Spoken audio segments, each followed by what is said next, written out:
이 험한 세상을 살아가면서 더욱더 절실하게 느끼는 것은 우리의 마음을 지키는 것이 참으로 중요하다라는 것입니다. 하나님은 잠언서 4장에서 이렇게 말씀합니다. 모든 지킬 만한 것 중에 더욱 내 마음을 지키라. 생명의 근원이 이에서 남이니라 라고 말씀합니다. 마음이 병들면 몸도 병들고 삶도 병듭니다. 몸이 병들면 신앙도 병듭니다. 마음이 병들면 삶의 의욕이 사라집니다. 마음이 병들면 모든 것이 무력해집니다. 그래서 마음을 지키는 것이 참으로 중요합니다. 병들지 않은 마음의 그 상태를 나타내는 중요한 표식 중에 하나는 기쁨입니다. 병들지 않은 마음, 건강한 마음에는 기쁨이 있습니다. 그러나 병든 마음에는 기쁨이 없습니다. 그래서 잠언서에서 이렇게 말씀합니다. 마음의 즐거움은 양약이라도 심령의 근심은 뼈를 마르게 하느니라. 건강한 마음에 있는 그 기쁨은 우리의 삶에 약이 된다는 거예요. 다시 일어나게 만드는 약이 되어지고 받은 상처를 싸매게 만드는 약이 되어진다는 것입니다. 그러나 마음의 즐거움이 사라지고 근심이 사로잡히게 되어지면 그 근심은 뼈를 마르게 한다는 거예요. 기쁨의 상실은 의사들이 말하기를 정신질환이나 심지어 치매 같은 각종 정신질환을 앓게 한다고 합니다. 우울증 앓는 사람의 그 마음의 상태는 날씨로 나타나면 그냥 우중충한 날씨죠. 무슨 좋은 일이 있어도 기쁨을 별로 느끼지 못합니다. 우리가 이 세상을 살아갈 때 누구에게나 자신 속에 있는 기쁨을 싹 사라지게 만드는 그 어려운 일을 당할 때가 있습니다.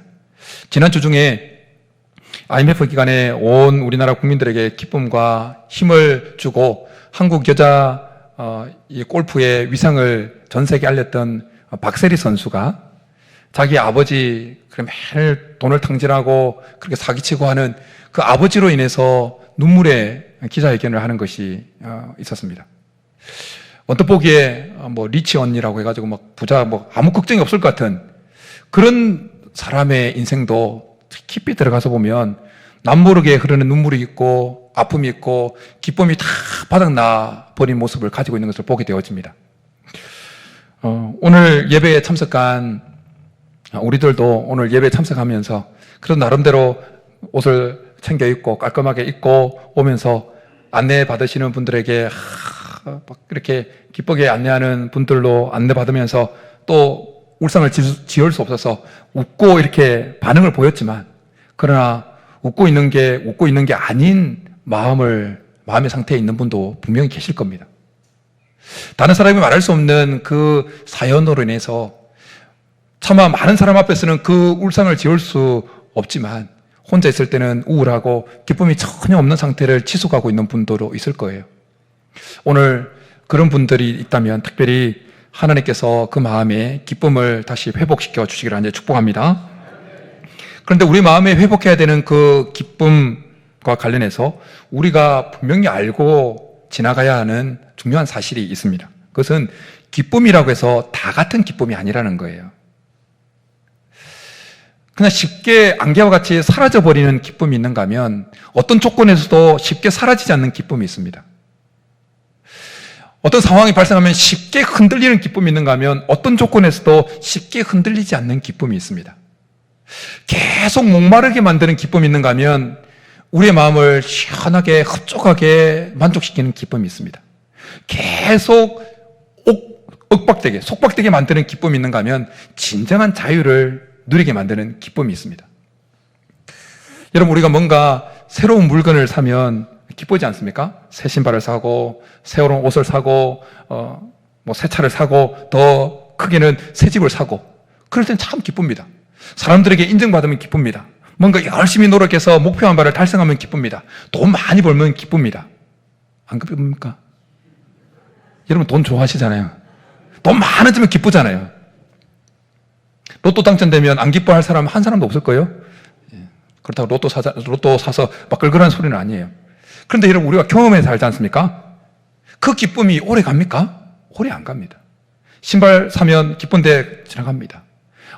새 전세를 살거나 혹은 월세 단칸방에 살다가 그래도 자기 자기 명의로 된 집을 한 칸 탁 장만하면, 물론 그게 다 은행 빚을 내서 산 집이라 할지라도 자기 명의로 된 집이 딱 생기면 좋아가지고 그냥 방바닥을 그냥 쓸면서 잠을 못 이룹니다.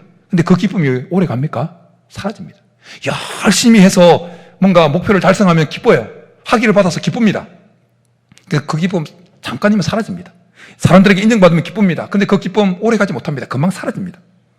그러게 자꾸 외적인 조건과 환경에서 오는 기쁨을 추구하는 것은 마치 가라목을 죽이기 위해서 바닷물을 퍼마시는 것과 똑같다는 거예요. 사람들로부터 오는 그 인정으로 인해서 기뻐하려고 하면 자꾸 사람들의 인정에 목매이게 되어집니다. 목마를 때 바닷물을 마시면 어떻게 됩니까? 더 가라집니다. 세상적인 조건과 환경으로부터 오는 기쁨을 계속 추구하면 더 비참해집니다. 더 허무해지는 겁니다. 그래서 인류 역사상 자기가 원하는 거, 자기 눈에 좋은 거 다 누려봤던 한 인물이었던 그 솔로몬. 그 솔로몬이 말년에 어떤 고백을 합니까? 헛되고 헛되니 모든 것이 뭐하다고요? 헛되도다. 그리고 마지막에 가서 사람의 결국을 알았니? 곧 하나님을 경외하는 것. 세상의 조건과 환경을 통해서 누려오려고 했던 그 기쁨은 다 결국 헛됨으로 끝나지만 결국 뭐다? 하나님을 경외하는 것. 하나님으로서 오는 그 기쁨이 유일한 기쁨이요, 영원한 기쁨이요, 가르지 않는 기쁨이요, 진정한 자유를 주는 기쁨이다라고 고백하고 있는 것입니다. 여러분, 상황과 조건에서 오는 그 기쁨은 정말 안개와 같이 사라지는 것입니다. 무지개와 같은 것입니다. 여러분, 목사인 제가 목회를 하면서 마찬가지입니다. 그냥 조건과 환경이 뭐겠습니까? 목사에게 있어서 교회가 부흥하고 헌금이 늘어나고 그런 것으로 인해서 제가 그런 것에서 제가 기쁨을 찾으려고 한다면 저는 항상 속박되어지는 사람일 거예요. 그럼 성도들 조금 출석률이 높아지면 기뻤다가 휴가 가고 그래가 휴가철 해가지고 성도들 좀 빠지고 그러면 침울하고. 하나님이 그걸 원하시겠습니까? 아닙니다.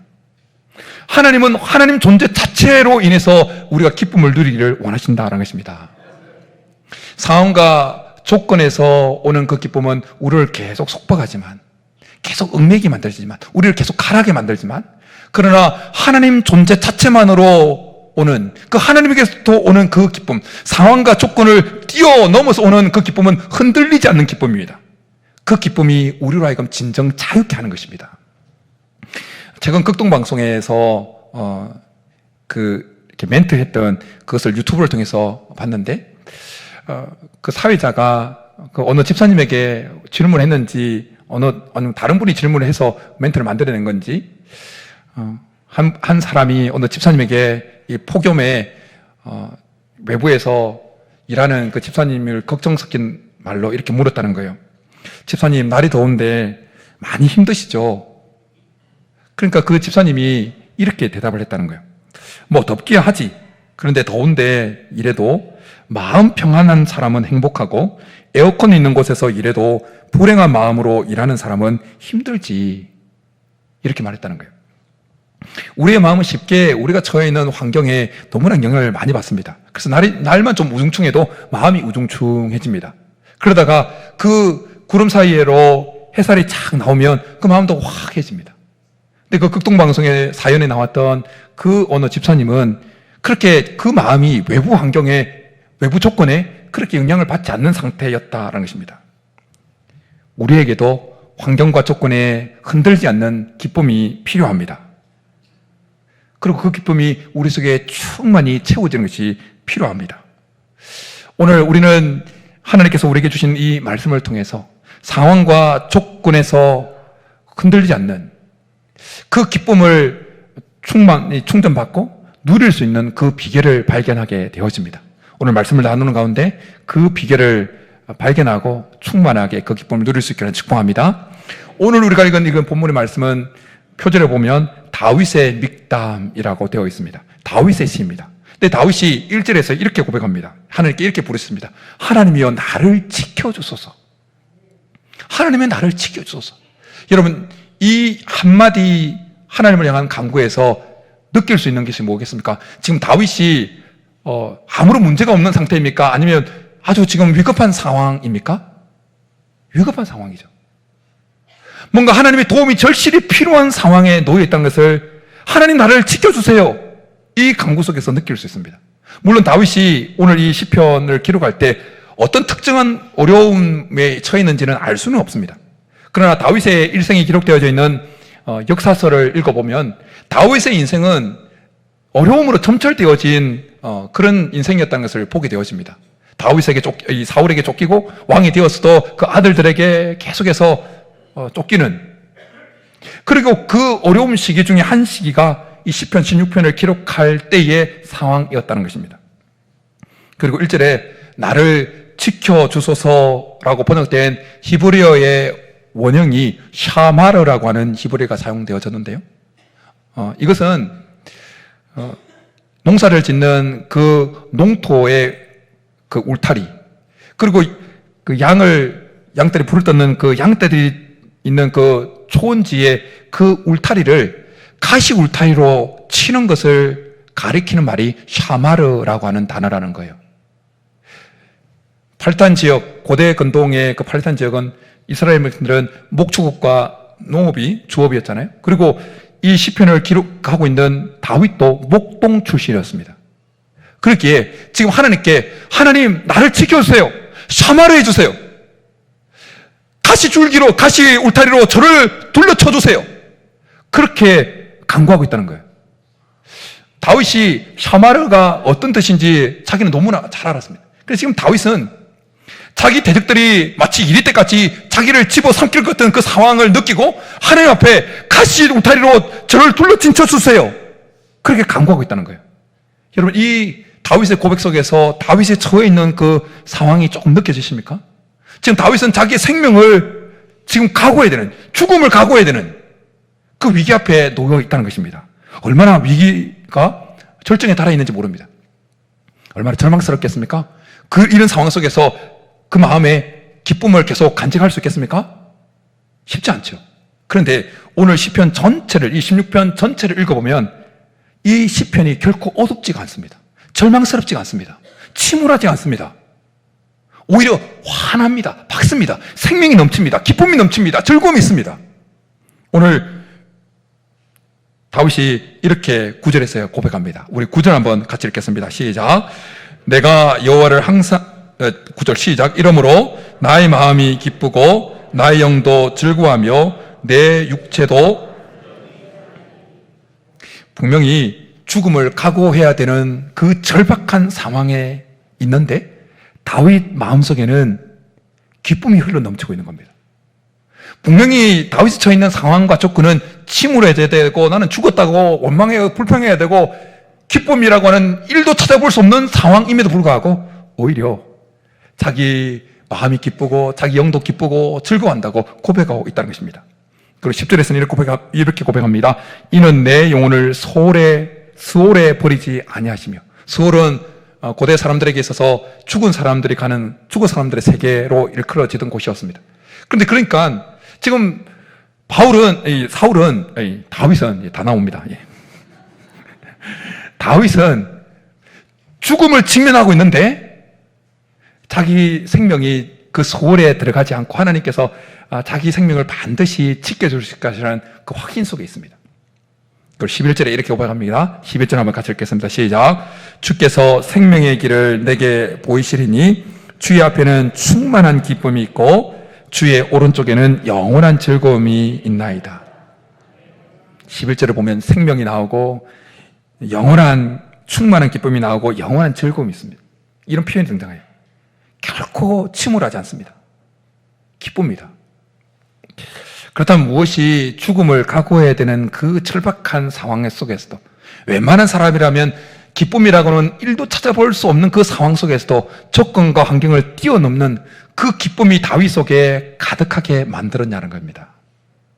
무엇이 다윗 속의 상황과 조건 속에서도 흔들리지 않는 믿음이 충만하게 그렇게 있게 만들었고 그 기쁨을 누리게 만들었냐는 겁니다.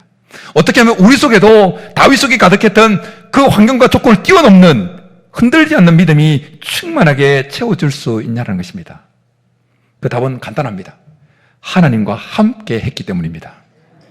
하나님이 다윗과 함께 주었기 때문입니다. 그래서 다윗은 8절에서 이렇게 고백합니다. 우리 8절 한번 같이 읽습니다. 시작. 내가 여호와를 항상 내 앞에 흔들리지 아니하리로다. 여호와를 항상 내 앞에 모신다는 것은 여호와를 항상 마음에 품고 살아간다는 의미입니다. 여호와를 항상 중심에 모시고 살아간다는 거예요. 항상 하나님 임재 가운데 살아간다는 거예요. 다윗은 언제나 하나님과 늘 같이 있었습니다. 하나님과 늘 동행했습니다. 그래서 죽음을 각오해야 되는 그 위기 앞에서도 그 마음이 흔들리지 않았습니다. 그리고 그 기쁨을 빼앗기지 않았습니다. 그래서 1절에서 하나님이 나를 지켜주소서 내가 죽게 피하나이다 라고 할 때 죽게 피하나이다 라는 이 동사가 이미 행동이 완료된 것을 나타내는 완료 시제로 기록되고 있습니다. 그러니까 이게 무슨 말인 거 아니? 다윗이 평소에는 하나님께 피해 있지 않다가 그냥 자기 마음대로 놀다가 지금 위기를 지금 대적이 밀려온 걸 보고 급하게 하나님께 피해서 하나님 제가 하나님께 피했으니 저를 도와주세요 그렇게 말하는 것이 아니라는 거예요. 위기가 없는 상황 속에서 늘 다윗은 하나님께 피해 있었다는 거예요. 이미.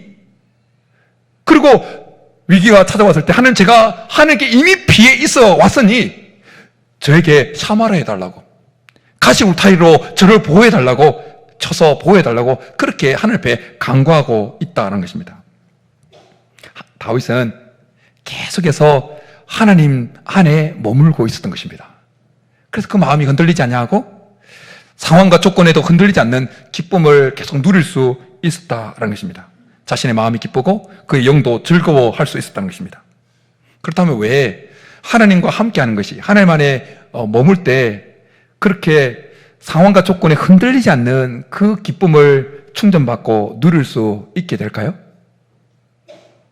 그 이유는 하나님 손에 하는 주의 앞에 영원한 기쁨이 있고 주의 오른편에 영원한 즐거움이 있기 때문인 줄 믿습니다. 하나님 안에 즐거움이 가득한 거예요. 하나님 존재 자체 안에 기쁨이 가득한 것입니다. 여러분 감기만 전염되는 것이 아니라 기쁨도 전염되어집니다. 기쁨도 전염되어져요. 그래서 찡그리고 있는 사람보다는 웃고 있는 사람 앞에서 같이 대화를 하다 보면 자기 얼굴도 입꼬리가 올라가요. 여러분 설교하는 제가 막 찡그리면서 막 하면서 설교하기를 원하십니까? 아니면 웃으면서 설교하기를 원하십니까? 예. 찡그리고 막 하면 난 다음 주에 다른 교회 갈 거야 이런 마음이 나는. 그런데 웃으면서 설교하면 웃는 얼굴에 침 못 뱉는다고. 예. 혹시 목사 때문에 상처를 입은 심령이라 할지라도 그래도 조금 마음이 좀 누그러질 수 있다는 거예요. 여러분 갓난 아이들 노는 모습을 보는 것을 얼마나 좋아합니까? 우리 교회 아이들이 예쁜 아이들이 너무 많지 않습니까? 그 아이들 노는 거 보면 너무 좋지 않습니까? 근데 그 노는 아이들을 볼 때 얼굴에 찡그리면서 보는 어른들이 있습니까? 아무도 없습니다. 아무도 없어요. 왜요? 기쁨은 전염되기 때문에. 아이들 웃는 모습을 보면 그것이 막 전염이 되어져요. 손주를 본 할아버지 할머니들이 그 얼굴이 찡그립니까? 안 와서 찡그리지 오기만 하면 확 되게 환영을 합니다. 가면 더 환영하고 본다고 지쳐가지고 물론 오면 막 환글. 왜요? 애들 속에 있는 그 기쁨이 확 전염되기 때문에. 천로역정을 썼던 존 번연이라고 하는 그 목사님 그분을 잘 알 거예요. 여러분 들어서. 근데 그 존 번연이 하나님 앞에 거듭나고 새롭게 되기 전의 이야기입니다. 그가 한 번은 어떤 일인지 모르겠지만 참 실망하고 기쁨이 다 소진되어진 상태에서 우연히 그 햇빛 따뜻한 그 햇빛을 쬐면서 할머니들이 기쁨이 가득한 모습을 가지고 하나님께서 그들에게 베푸신 은혜를 서로 이야기 나누는 것을 듣게 되었습니다. 존 번연이 그 기쁨이 가득한 얼굴로 이야기를 하나님께서 베푸신 은혜를 나누는 그 할머니들의 얼굴을 탁 보는 순간 그 이야기를 듣는 순간 그 마음에 뭔가 뜨거운 것이 확 밀려왔다는 거예요. 그리고 하나님 앞에 무릎 꿇고 결단하고 새 사람이 되었다라는 이야기 있습니다. 존 번연은 그 할머니들 속에 가득했던 하나님께서 주시는 그 기쁨을 전달받은 것입니다. 하나님은 그 기쁨을 우리도 누리기를 원하십니다.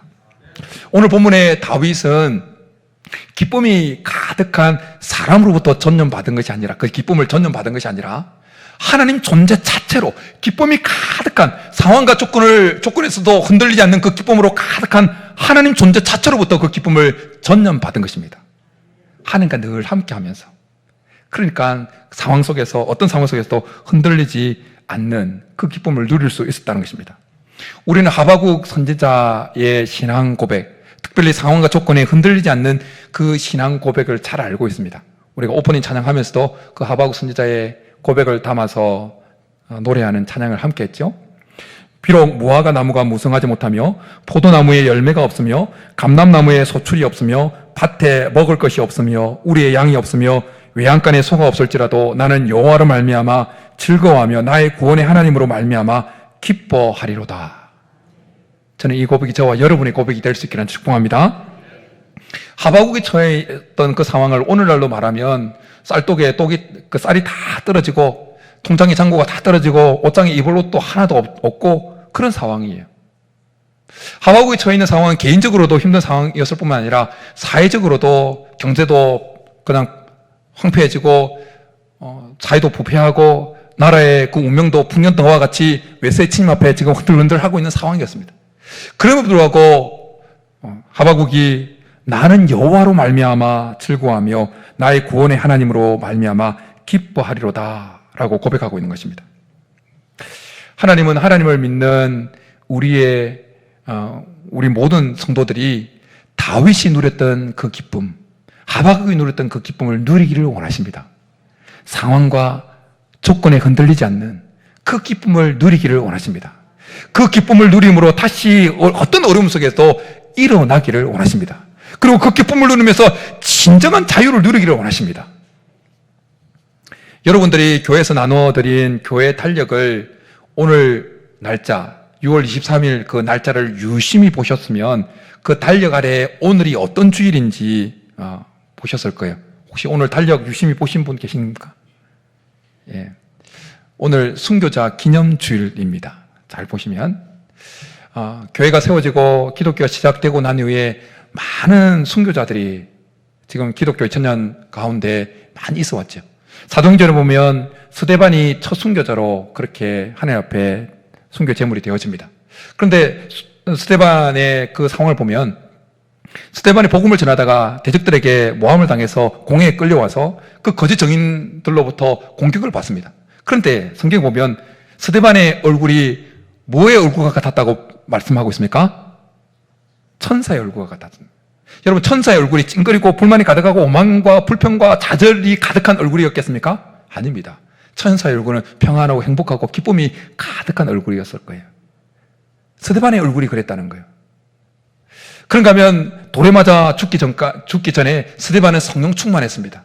그래서 하늘에 가득한 하나님의 영광을 보고 하나님 보좌 우편에 서 계신 예수 그리스도를 보게 되어집니다. 그리고 돌에 맞아 결국 순교하게 되어지죠. 그 돌에 맞아 순교할 때 스데반의 마음에 원망과 불평과 좌절이 가득했을까요? 아니요. 자기의 영혼을 하나님께 의탁하면서 자기 영혼을 받아주실 하나님을 향한 그 기쁨, 하나님으로 인한 그 기쁨이 가득했다는 것입니다. 스데반이 그런 상황 속에서도 여전히 흔들리지 않는 그 기쁨이 가득할 수 있었던 이유는 그 순간에도 하나님께서 그와 함께 하셨기 때문인 줄 믿습니다. 초대교회 성도들이 참 많은 핍박을 받고 살았다는 거 우리가 잘 알고 있습니다. 특별히 네로 황제 때 많이 핍박을 받았죠. 네로가 로마에 불을 지피고 그 화재의 원인을 기독교인들에게 다 돌립니다. 그리고 막 죽이기 시작합니다. 콜로세움 원행 경기장에 굶주린 사자를 풀어놓고 그곳에서 뜯겨 죽도록 합니다. 밀랍을 기독교인들 잡아서 밀랍 발라가지고 그렇게 불에 태우고 생각하면 너무 아파요. 그런데 네로가 그 원행 경기장에서 사자밥이 되어서 죽은 그 시신들을 확인하기 위해서 갔었다는 거예요. 근데 깜짝 놀랐다는 거예요. 분명히 그 굶주린 사자 앞에 너무나 두려움에 떠는 얼굴이어야 되는데 죽은 사람들의 얼굴이 황홀한 얼굴을 하고 있었다는 거예요. 환하게. 지난주에도 우리 권사님을 천국으로 보내드리고 입관 예배 때 같이 얼굴을 보고 했는데요. 여러분, 천국을 사모하고 살아가면서 마지막 잠자듯이 이렇게 마지막을 사신 분들의 얼굴을 보면 얼굴이 환합니다. 그런데 하나님 없이 살아간 사람들, 아무리 그 장례 지도사가 얼굴에 화장을 해서 얼굴을 막 펴고 해도 그 인상이 아주 흉악합니다. 마지막 그 지옥으로 안 끌려가려고, 죽음의 사자가 이 지옥으로 끌려고 하는 그 귀신에게 안 끌려가려고 막 발악을 하니까 얼굴이 막 찌그러진 거예요, 더. 그런데 천국을 사모하고 살았던 성도들의 얼굴은 천사가 나타나서 그 영혼을 이끌어가니까 얼마나 얼굴이 펴지겠습니까? 근심과 걱정이 없는 곳으로 인도해 가니까. 초대교회 성도들이 그 상황 속에서도 그 마음속에 흔들리지 않는 기쁨이 가득할 수 있었던 이유는 하나님이 그들과 함께 했기 때문인 줄 믿습니다. 사자밥이 되는 그 순간에도 그들은 하나님과 늘 함께 했던 것입니다. 예수님은 공생의 기간 동안 흔들리지 않는 기쁨을 누리셨습니다.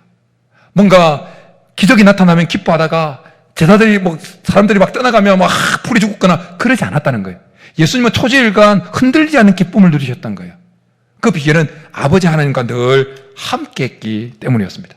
그리고 예수님은 그 자신이 누렸던 상황과 조건에 흔들리지 않는 기쁨을 제자들도 같이 누리기를 원하셨습니다. 그래서 말씀을 계속 가르치셨어요. 마태복음 5장에 보면 이렇게 가르칩니다. 나로 말미암아 너희를 욕하고 박해하고 거짓으로 너희를 거스려 모든 악한 말을 할 때는 너희에게 복이 있나니 기뻐하고 즐거워하라. 하늘에서 너희 상이 큼이니라. 그런가 하면 요한복음 15장에서는 포도나무 비유를 말씀하시면서 상황과 조건에 흔들리지 않는 그 기쁨에 대해서 말씀에 가르쳐주고 있습니다. 예수님이 포도나무고 제자들은 가지라고 말씀합니다. 그리고 우리가 가지라고 말씀합니다. 그러면서 예수님이 그들이 예수님 안에 계속해서 거하라고 말씀합니다. 제자들에게 말씀하셨고 그것은 우리에게 또한 말씀하시는 것입니다. 그리고 예수님께서 그들 안에, 그리고 우리가 예수님 안에, 우리가 예수님 안에 거하게 되어지면 많은 열매를 맺게 된다고 말씀합니다. 그리고 예수님께서 말씀하셨던 그 열매 중에 예수님께서 정말 그들 속에 맺히기를 원했던 그 열매가 무엇인지를 그 요한복음 15장 포도나무 비유를 쭉 읽어 내려가다 보면 정말 예수님께서 맺히기를 원했던 그 열매가 무엇인지를 알게 되어집니다. 그것은 바로 기쁨이라는 열매였어요. 그래서 요한복음 15장 11절에 이렇게 말씀합니다. 내가 이것을 너희에게 이름은 내 기쁨이 너희 안에 있어 너희 기쁨을 충만하게 하려 함이라. 우리가 예수님 안에, 예수님이 우리 안에 있으면 많은 열매가 맺히는데 그 열매 중에서 특별히 예수님께서 우리 가운데 맺히기를 원하시는 그 열매가 뭐냐? 기쁨이라는 거예요. 상황과 조건에 흔들리지 않는 그 기쁨이라는 거예요. 그래야 그 기쁨이 우리에게 진정한 자유를 가져다 주고 상황과 여건 어떤 어려움에서도 이겨나가게 하는 힘이기 때문에, 그것이 양력이 되기 때문에 정말 기쁨의 열매가 맺히기를 원했다는 것입니다. 그래서 예수님의 가르침대로 예수님께서 부활 승천하시고 난 이후에 제자들에게 성령이 임했을 때 제자들 속에는 정말 예수님께서 원하셨던 그 상황과 조건에 흔들리지 않는 기쁨이 가득 채워졌습니다. 그래서 그들이 쓴 서신서를 읽어보면 상황과 조건에 흔들리지 않는 그 기쁨이 그들 속에 가득했다는 것을 보게 되어집니다. 그리고 그 서신서를 받게 되어지는 그 성도들에게 상황과 조건에 흔들리지 않는 기쁨이 가득하기를 권면하는 말씀을 우리는 보게 되어집니다. 몇 구절을 인용하면 이렇습니다. 야고보 형제는 이렇게 권면합니다. 내 형제들아, 너희가 여러 가지 시험을 당하거든 온전히 기쁘게 여기라. 시험을 당했는데 침울해져야 되는데 침울해지지 말고 기쁘게 여기라는 거예요. 이게 어떤 기쁨입니까? 상황과 조건에 흔들리지 않는 기쁨이라는 거예요. 그런가 하면 베드로 사도는 이렇게 권면합니다. 오히려 너희가 그리스도의 고난에 참여한 것으로 즐거워하라. 이는 그의 영광을 나타내실 때에 너희로 즐거워하고 기뻐하게 하려 함이라. 신약 성경 가운데 기쁨의 서신이라고 하는 별명을 가지고 있는 서신이 하나 있습니다. 빌립보서입니다. 빌립보서는 사도 바울이 로마 감옥에서 기록한 옥중 서신 중에 하나입니다. 그런데 이 빌립보서의 주제는 기쁨입니다. 기쁨. 이 빌립보서를 읽어보면 기쁨이라고 하는 단어, 기뻐하라, 기뻐하고, 기뻐함으로, 이런 기쁨이 들어가 있는 표현 자체가, 직접적인 표현 자체가 17번이나 등장합니다. 바울이 감옥이라고 하는 그 정말 열악한 환경에서도 흔들리지 않는 기쁨을 누릴 수 있었던 이유는 그 감옥에서도 바울이 주님 안에 거하고 있었기 때문이었어요. 그리고 자기 속에 흔들리지 않는 기쁨, 상황과 조건을 뛰어넘는 흔들리지 않는 기쁨을 편지를 받는 빌립보 성도들도 같이 누리기를 원해서 건면한 것입니다. 기뻐하라, 항상 기뻐하라. 내가 다시 말하노니 기뻐하라고 건면합니다. 그런가 하면 바울이 갈라디아 5장에서 성령의 9가지 열매를 언급하죠. 사랑과 그 다음에 뭡니까? 희락이랍니다. 바울은 이미 예수님과 늘 함께하면서, 하나님과 함께하면서 성령이 그에게 가져다 주시는 상황과 조건에 흔들리지 않는 그 성령께서 주시는 기쁨을 누렸다는 거예요. 성령의 9가지 열매를 누렸던 거예요. 그 중에 하나가 희락이었다는 거예요. 그래서 그걸 기록한 거예요.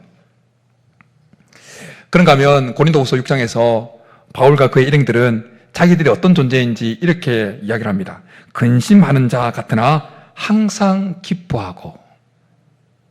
근심하는, 세상들이 볼 때는 저 상태에서는 저 일을 당했으면 근심할 수밖에 없는 것 같은데, 그런데 근심하는 자, 세상 사람들이 볼 때는 근심한 자 같으나 그러나 기뻐하는 자라는 거예요. 기뻐하는 자. 그래서 믿음의 사람들은 이런 찬양을 부르고 했습니다. 예수가 함께 계시니 시험이 오나 겁없네. 기쁨의 근원 되시는 예수를 위해 삽시다. 할렐루야. 예수님이 함께 할 때 흔들리지 않는 기쁨이 우리에게 밀려올 줄 믿습니다. 사랑하는 성도 여러분, 우리에게는 기쁨이 필요합니다. 어떤 기쁨요? 안개와 같이 사라지는 기쁨 말고요. 누릴수록 계속 가려지는, 속박되어지는 기쁨 말고요. 흔들리지 않는 기쁨. 상황과 조건에도 흔들리지 않는 기쁨. 진정한 자유를 가져다 주시는, 가지게 누리게 만드는 기쁨요. 사람들의 비교로부터 자유케 만드는 기쁨요. 그 기쁨은 하나님과 함께 하면서 오게 되어지는 것입니다. 이번 한 주 할 수 있는 한 하나님을 깊이 묵상하시면서 하나님과 함께하는 시간을 많이 가질 수 있기를 축복합니다. 늘 마음에 무슨 급한 일을 당했을 때 하나님을 찾는 것이 아니라 지금 내가 평온해도 특별한 하나님의 은혜를 구해야 되는 위치에 그 상황에 놓여있지 않다 할지라도 늘 그냥 하나님을 묵상하고 그 생각을 하나님 안에 두고 그렇게 살아갈 수 있기를 축복합니다. 그러면 상황과 조건에 흔들지 않는 그 기쁨이 차곡차곡 저와 여러분의 마음속에 채워질 줄 믿습니다. 그리고 이 기쁨으로 어떤 어려움을 만나더라도 늦건이 이기는 저와 여러분이 될 수 있기를 주님으로 축복합니다. 이 시간 우리 말씀 생각하면서 주 음성 외에는 우리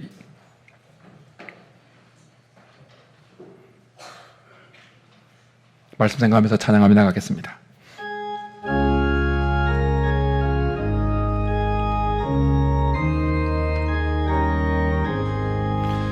주 음성 외에는 참 진정한 기쁨입니다. 주님, 날 사랑하신 주 늘 계시옵소서.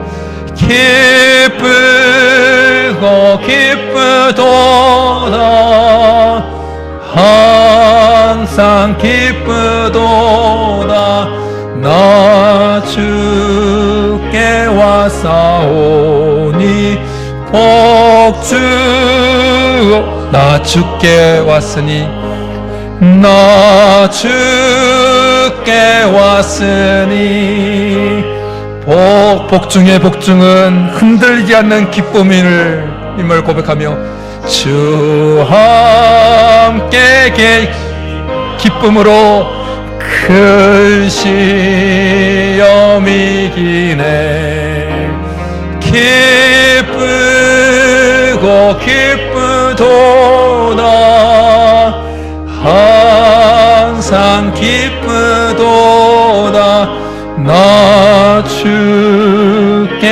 왔사오니 우리 손 들고 후름 고백합니다. 기쁘고 기쁘다. 기쁘고 기쁘도다. 항상 복 중에 복 기쁨을 내가 주께 왔사오니 우리 한 번 더 마지막으로 기쁘고 기쁘도다. 기쁘고 기쁨을 허락하신 하나님, 항상 흔들리지 않는 기쁨을 나 주께 왔사오니 복 주옵소서. 이 시간 우리 같이 말씀 생각하면서 기도하며 나가겠습니다. 세상의 조건과 환경으로부터 오는 기쁨을 계속 추구하면 더 목말라지고 더 속박되어지고 더 얽매이게 되어지지만, 하나님과 함께함으로 오는 그 기쁨은 흔들리지 않는 기쁨이요, 진정한 자유를 누리게 만드는 기쁨이요, 모든 어려움을 이기게 만드는 기쁨인 것입니다. 우리의 손든 채로 우리의 손바닥을 하늘을 향하여 들고 하나님 그 기쁨을 우리에게 허락하여 주옵소서. 이번 한 주 무더운 한 주를 살아가는 동안에도 하나님과 함께 할 수 있는 시간을 더 많이 가지도록 은혜를 베풀어 주시고, 우리가 정말 바쁘다 할지라도 순간순간 하나님을 마음에 묵상함으로 하나님과 함께함으로 밀려오는 흔들리지 않는 기쁨이 우리 속에 가득 넘치고, 그리고 그 기쁨으로 모든 어려움을 이겨내고 진정한 자유를 누리는 이번 한 주가 되게 도와달라고 우리 한번 주여 부르고 기도 나가겠습니다. 주여.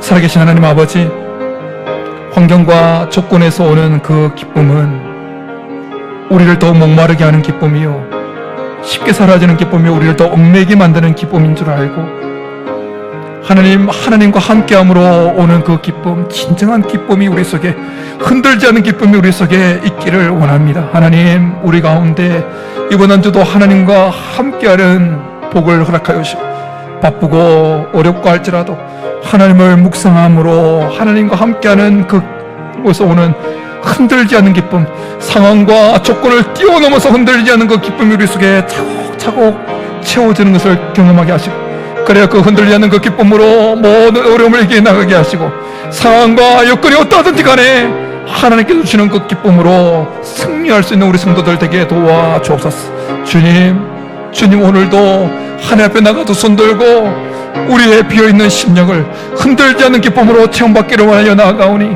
하나님 도와주시고 하나님과 함께함으로 이 기쁨이 충전되게 도와주시옵소서. 역사하여 주옵소서. 부탁합니다.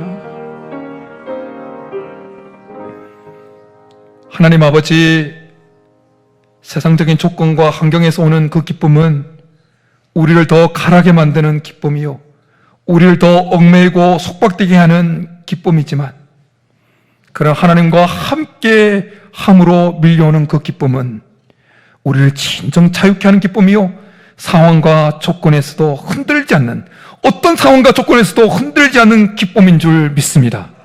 이번 한 주 시간을 내고 또 우리가 힘을 다해서 하나님을 묵상하고 하나님과 함께 있는 기회를 가질 수 있도록, 시간을 많이 가질 수 있도록 도와주옵소서. 그래서 하나님과 많은 시간을 함께함으로 상황과 조건을 뛰어넘어서 우리에게 채워지는 흔들지 않는 그 기쁨을 누리게 하여 주시고, 그 흔들지 않는 기쁨으로 어떤 어려움을 만나도 승리하는 한 주 될 수 있도록 도와주옵소서. 그렇게 주실 줄 믿고 감사를 드리며 예수님의 이름으로 축복하며 기도드립니다. 아멘.